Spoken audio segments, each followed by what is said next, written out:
answers that are listed. In actual fact, I'd come very close. I just not quite considered the extra little bit. But anyway, we'll get on to that. Okay, so we're told now this is key, two identical uniform spheres, which obviously indicates the fact they've got the same mass, the same size, the same volume, same everything. Okay, and it backs that up by giving us the information that we kind of should know. Each of the radius are a placing constant. In other words, they're put together, okay, and they have the same radius. Okay, so I think again with questions like this where it's kind of hard to visualize it unless you are a genius, then I always recommend drawing a diagram. Now for multiple choice is a bit hard obviously, but I would just draw it on the table. If the examiner person, you know, invigilate person walks over to you and kind of looks, what are you doing? Just start writing on them. They won't mind. As long as you know, so they're brand new jeans they've bought from which graph shop, then I would do that.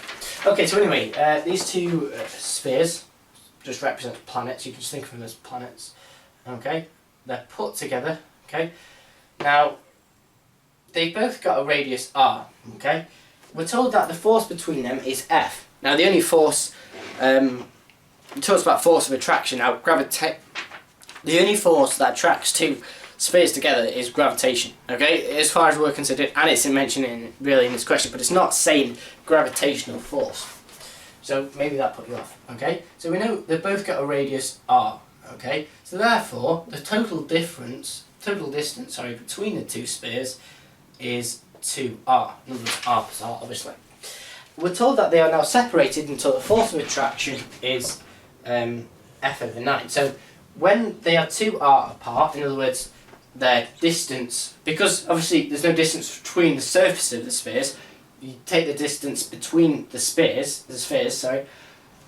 they have a total distance between them 2r, and that force is F. Okay, so we just label that as force F. Remember, F just represents a number, whatever, but it's trying to give you a bit of a hindsight by writing F there. Okay, so they are now separated, the same sphere. Okay, so they've both got a radius r, but obviously they're separated now until the force of attraction is F over 9. Now what I tried to do, because I thought I was the inverse square law, so I tried to square root 9. None of them answers were 3, so I just thought I'll give up and circle 6, circle 8, even 6 wasn't even there. Circle 8, and obviously that was wrong, but we have to take into account what we know and what we can apply it to. So basically this comes down to simultaneous equations. So we'll label the distance between the two spheres, I just label that as D, but it doesn't matter, okay? You don't have to label it as D, you can label it as anything you want. And we're told that at D, the force of attraction is F over 9. In other words, when they are together, okay, their force of attraction is F, okay, and the only distance is distance between the spheres. Distance between the two radiuses, sorry. There's no difference between spheres, distance even. And when they're separated to a certain distance, I labelled it as D. You don't actually need to label it as anything, okay, it's probably more confusion if you do label it, so sorry. The force of attraction is F over 9, in other words, the force has been reduced by 9 factors. Okay, so I'm asked to work out what's the distance between the spheres at this point.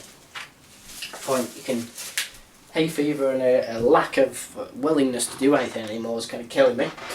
Right, so obviously, as I say, it's to do with gravitational attraction. Now, the only force to do with gravitational attraction, well, it's quite clearly not going to be F equals mg, because it's labelled as distances, and has to find distances. We can't do that. The only gravitational force that includes distances, obviously, is Newton's law of gravitation, which says F equals g m1 m2 over r squared. Now, the key thing here, because these two spheres are identical, they're going to have the same mass. Okay, so therefore what you can say is m1 times m2 is the same as saying m1 times m1, because they're the same mass, and in other words it's 2m, okay? Because they're the same mass, so you can say it's 2m. So that's the first step. As I say, that helps. I'm not really sure it's really required. Okay, but I think it is, so it's crucial to take that step. Okay, so let's replace the force with that. So it's 2gm over r squared. And all I've done so far is just use the knowledge that the force, the same mass, so I've used the force of attraction, okay, is F, okay? However, we're told when the force is F, which is what we've labelled here, distance between them is 2r. Now this r on the bottom, don't get confused with this r here. Although it is the same thing, but this is where I don't really like this question. Okay, so this r squared is just the distance between them. Doesn't mean anything about the radiuses. R in this case is to do with the radius, okay, and this r in this case is the distance between them. However, we know the distance between them when the force is F is 2r, and the equation is F equals 2gm over the distance between them squared, and the distance between them is 2r, so it's 2r all squared. Okay, so therefore it obviously becomes 4r squared. Okay, so the force between them when they are together is F. Okay, we know that's equal because using this equation here, F equals g m1 m2 over r squared is the same as saying F equals 2gm over 4r squared. Now you could cancel that down and say, well, therefore it's F equals gm over 2r squared. Okay, which is perfectly acceptable. Right. So now it's now we've done that, we have to now apply it to this. Okay, so how do we do that? Well, apply what we know here. So we know that F is equal to gm over 2r squared. Now when they're a certain distance apart, which is what we've got to find, this force is now reduced by 9 factors. So therefore we have to work out what F over 9 is equal to, assuming this is equal to F here. So therefore we divide both sides of this equation by 9.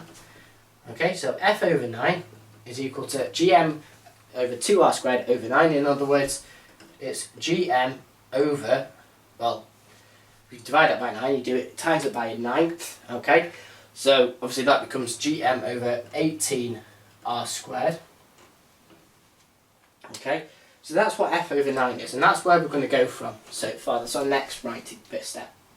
Okay, so applying this idea, right, so what we want to work out here is the distance between them. Okay, now we're not bothered about this F over 9, you can kind of ignore that now, we've done all we need to with that F over 9. So this is gm over 18r squared, and that's the total distance between them squared. So using the idea that this r, where it says gm m1 m2 over r squared, and we put 2r into r squared and we've got 4r squared, using that similar idea we're going to try and work out what the original distance, just like this was here, to what this is here.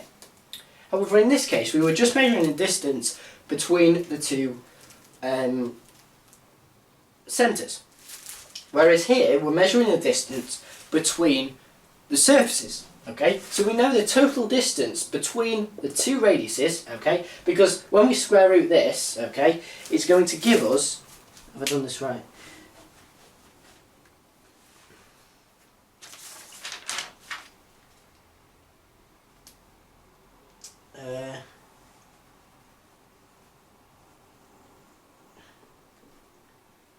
Sorry, actually, no, one second. Actually, I did cancel it down here, which just made it more awkward, I think. Yeah, sorry about this. So, where actually, because square rooting that 18 is going to be a bit difficult, okay, where I wrote 2gm over 4r squared, it's actually good to keep it as 2gm over 4r squared, so therefore, when you do F over 9, okay, that becomes 2gm over 36r squared. That's better. Sorry about that, I didn't, I kind of simplified it down. That's one mistake that obviously you need to avoid. Okay, so when we square root this, we're going to get the distance in terms of r, okay? So we square root 36r squared, and that's going to give us the distance between them, okay? That includes, remember, the radiuses. So we square root 36r squared, that's going to give us 6r. Now remember, that's the total distance between the two centres. But we only want the distance between the surfaces, okay? Now,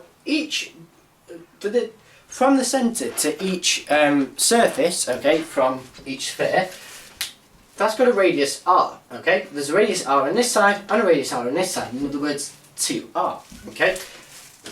So 2r is the total distance between the two centres. In other words, the centre from one planet to the surface of it, and it's 2 planets, okay? We only want the distance to the surfaces. So we're going to do 6r minus 2r to get us 4r, okay? And 4r is the answer to question 8, okay, which is sorry. Stupid thing down somewhere. It's like, it's B. Okay, so for 8, it's B. Okay, so hopefully you can see where we've got that one from. Alright? Okay, so hopefully you understand. I'm sorry, I don't know why when you cancel that down it doesn't work the same. So I think you should leave it as that. Maybe I messed up by doing this M1, M2 is the same as 2M. Okay? You didn't need to do that actually. That bit there, you really didn't need to do that. Probably made it worse. So you just left it as M1, M2 over R squared and did the rest as normal. That's probably more advisable than whatever the hell I was trying to do there. Okay, just trying to make it easier for myself and turned out making it more difficult. So, well done me. Right, now this question 9, I have to be honest with you, even after looking over, obviously doing this in the exam, okay, sorry, in the mock, and then obviously doing it again just before I did this video, because just want to make sure I can go through each question, have a fairly good explanation of it, okay, because I don't just do this off the top of my head if you can believe it or not. I do have to do a bit of thinking of how to explain it, but for question 9, I did try, see, I mean, I do it for free anyway, so I don't know what you complain about. I struggled to kind of put a point on this. I got so far, and then I thought that it doesn't look like any of the answers so far, and obviously therefore it's not right. And in the exam I would have just picked a random answer. Had I got it right? I don't know, okay? But I did in the mock, but that's only because I was just randomly choosing, so I guess multiple choice is quite good in that sense. Anyway, okay, so I'll just explain what I did for question 9. Sorry, I kind of rubbed that, sorry. So I'll explain what I did for question 9, and please do let me know if you've got, if you notice that I've done something wrong, or it's a simple calculation error that I can't do, that I can't fix, or what it is. I don't know. Maybe I'm not cancelling down at the right point. I've not even done it yet, and I'm apologising. But obviously, just to back it up. Right. So as I say, I'll have a go at this, and please do let me know if you see something I do wrong. But I can't see. Maybe I missed. Right. I'll shut up. Okay. So the question says that there's. What's that? I've got a good diagram here I've drawn. I thought I'm pretty good at art, obviously. Right, so half-light of mass m is in circular orbit above height r above the surface of a uniform spherical planet of radius r. So it's the same distance away from the surface of the planet as the radius is from the surface. Okay, in other words, the radius of this planet is the same distance that the satellite is from the surface of the planet. Okay, so therefore the total distance between the satellite and the centre of this planet is 2r. But anyway, that might not help.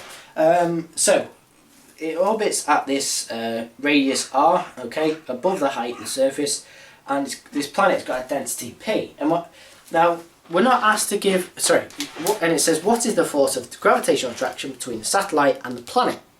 Now it's not actually given us a answer in terms of because we're not being given any raw figures, we've got to give it as a form. Okay, so it's either, well, I mean hopefully you can see it on the you've got some internet connection, which kind of begs the question, how the hell are you watching this video if you don't? But as I say, there are the answers that it gives.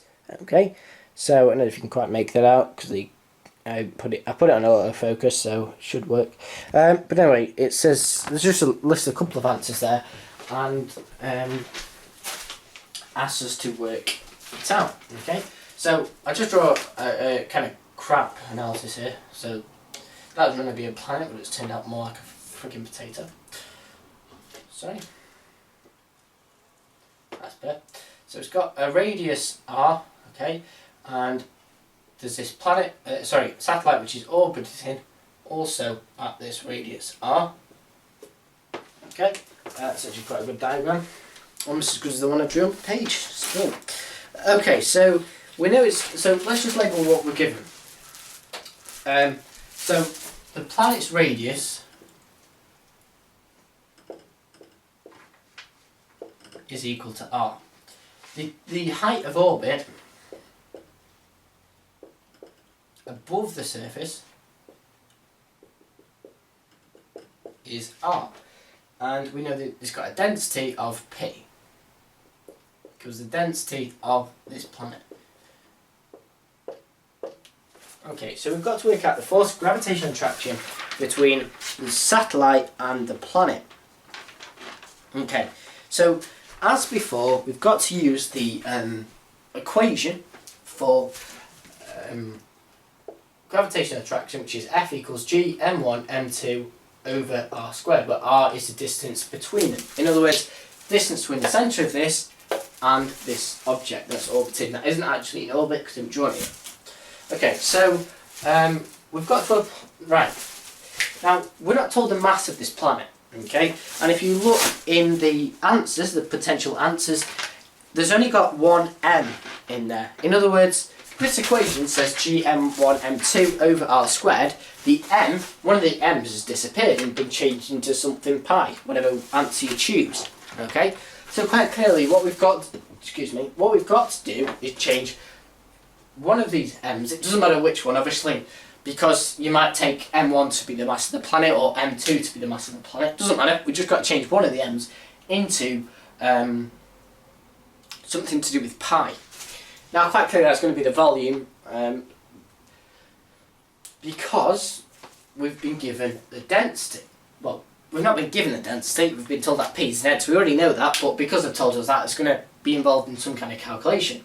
Now we need to get rid of one of the masses, and the only extra bit of information we've been given is the density. Now we should know from Unit 2, density is mass over volume. Okay. Now quite clearly that's got mass in there. We want an equation for mass in terms of the other two, whatever, something else. Okay. So therefore what we've got to do is rearrange this equation to get in terms of the mass. So the mass is equal to the density times the volume. Now, if you look in the answers again, there's no mention of the volume, there's no mention of V, okay? There's mention of P, the density in each of them, but there's no mention of V, okay? So therefore, we've got to change this V into something else. And you should know, I mean, it's on the front of your formula sheet anyway, that the volume of a sphere, okay, is 4/3 pi r cubed.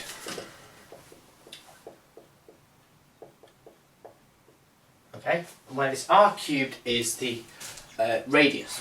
Now the radius you can change little r therefore to big R. So it's 4/3 pi times big R cubed. And that's equal to the volume. So therefore you can write that as the mass. Okay, so the mass is equal to the density P times 4/3 times pi times R cubed. Okay. Okay, so P, the density times 4/3 times pi times r cubed. Now obviously that's very helpful, but what does it allow us to do? Well, we know that's equal to the mass of the planet, and as I say, whichever you choose the mass of the planet to be, m1 or m2, excuse me, you're going to sub it in to the gravitational attraction equation. Okay, so you have with F is equal to 4gm, or whichever m you chose. I'll choose m2 to be the planet. So 4gm1 over 4gm1 times r cubed over 3r squared. Okay, well that quite clearly on the bottom there leaves you with F is equal to 4gm. If you, obviously the r cubed and the r squared will eventually just become r, so 4gm r over 3. Okay, now that's as far as I got. Times by pi as well. So I missed the pi out there. Okay, now that's as far as I got. Okay,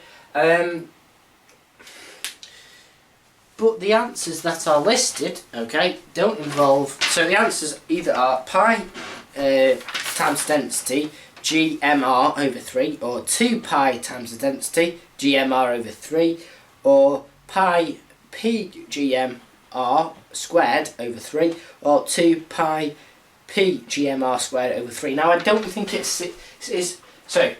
I'll give you the answer, okay.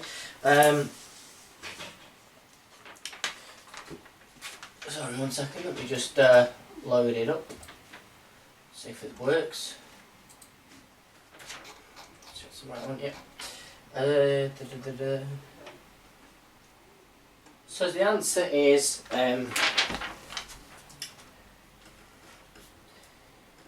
A, which is pi g m little r, sorry, pi density times g times little m times r all over 3. Okay? And that's what it says the gravitational force of attraction is equal to. Okay? Now, as I say, that's quite clearly not what I got, but for some reason they've got rid of the 4. Maybe I've done something wrong, okay? But as I say, I can't quite work it out at the moment, okay? So I think it's right up to there, but I'm just not sure how they got to that step. It appears to me they've just got rid of the 4, but quite clearly I've done something wrong there. So I do apologise that I couldn't answer that question, but I've done my best, and I thought I'd better do that rather than leave it out, okay? But at the end of the day, it's only worth 1 mark, and you could just guess anyway, okay? So at least you know the basis of where you would start from that question, okay? And I think understanding this bit was the key, really. I think I probably mocked up my volume equation, rearranging it something, but at least I didn't get it. Didn't say at the start, I'm going to get this wrong, and then end up getting it right, okay? At least I stuck to failing, which is always good. Right, okay, so that was question 9, and the answer to that was A.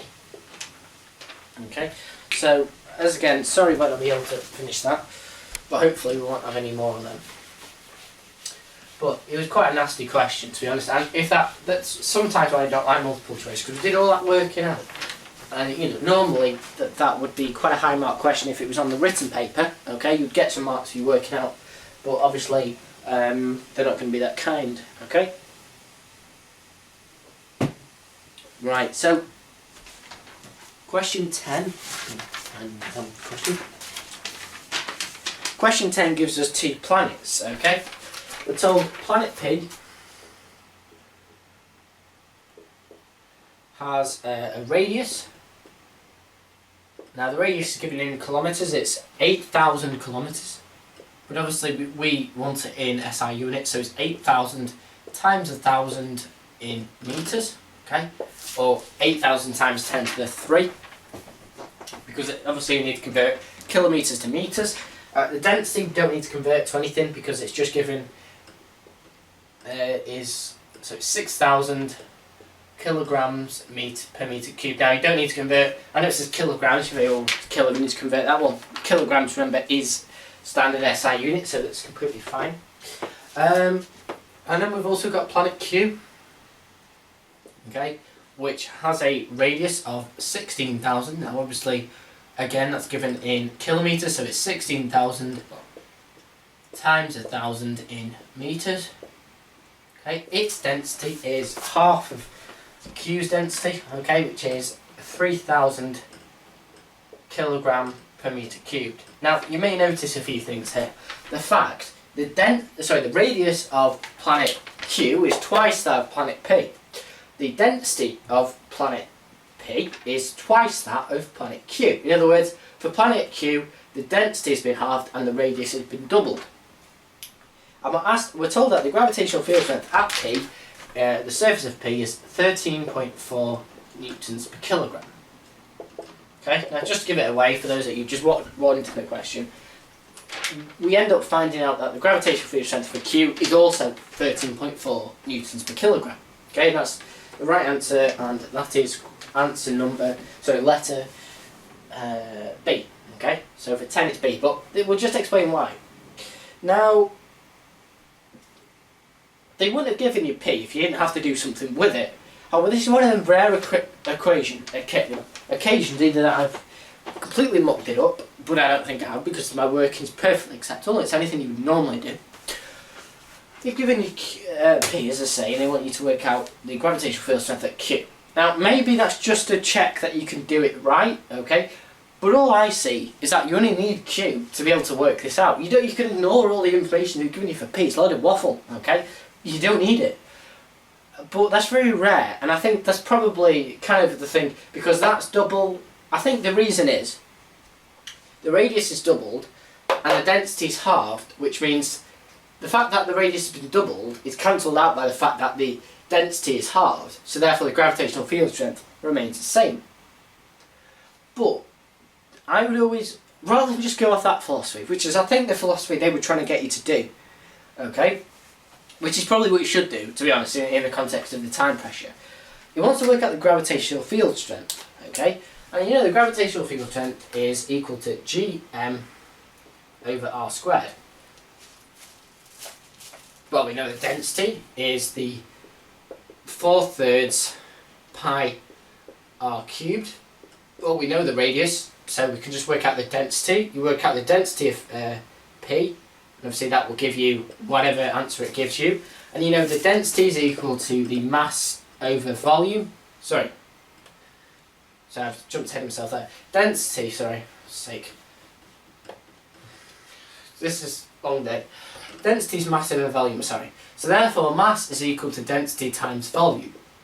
We know the volume is equal to 4/3 pi r cubed. Sorry, jumping ahead of myself there. So therefore the mass is equal to the density times 4/3 times pi r cubed. Okay, so that's equal to the mass. So once you sub in your numbers of 6,000 times 1,000 for the radius and 3,000 for the density, okay, you should get an answer for the mass, which will then sub into the G equals Gm over r squared equation, obviously using the radius of 16,000 times 1,000, and you will get an answer for G equal to 13.4 newtons per kilogram. Now, I don't think, considering the other questions, how much working we had to do, I think that's quite nice actually. Realistically, there's 1, 2, 3, there's about 4 steps there, and each step is just summing numbers, and really, you know, these 2 steps can be combined. So, to be honest, there's not that much working out, and it's a lot safer in the exam to do it that way than try and use the idea that we're doubling the radius and we're halving the density, so it should eventually work out. Now, as I say, you could just think, well, using this equation we've got here, the mass is equal to, we've got to work out, because obviously G stays the same, so you look at the mass and you go, right, well, the density is halved, so it's, and the radius is doubled, okay, and then try and work out all the ratio stuff, but that probably take longer than just using the equation like we've done here. So, as I say, it's totally up to you, but I think it's easier doing it that way. Okay, so that's question 10, and the answer to that is B. So that's B. So B is 13.4 newtons per kilogram. So exactly the same field strength as A. Now, that's quite a weird question, to be honest. That not necessarily in terms of the fact that it's difficult, because it isn't. It's the fact that they give you information that you didn't have to use, and the field strength for both planets is the same. They will very rarely do that. Give you information you don't need, okay, which is what makes me think you had to use it, okay. And the fact that the gravitational field strength is the same. Now that doesn't worry me because it's given in the answers as being the correct answer. So, but as I say, I think the fact that the radius doubled to the density is halved, that cancels out is the bit that gets you B, okay. But I wouldn't just assume that, because that could be wrong. I could be making a load of old tosh, and to be honest, you know, it's your exam. Sorry, just saw a flashing light on the camcorder saying, out of memory, and I thought, crap, better run over. But still a few minutes left before I have to pause it. Okay, right, okay, so I was saying, it's always safer to do it that way and just work through the question, because it didn't take us that much longer, and you know you've got it right. But as I say, if you are pressurised in time for the exam, you can just use the idea we've mentioned there. Okay, right. So I'm going to do a little diagram for question 11, not to transfer the stuff over at all.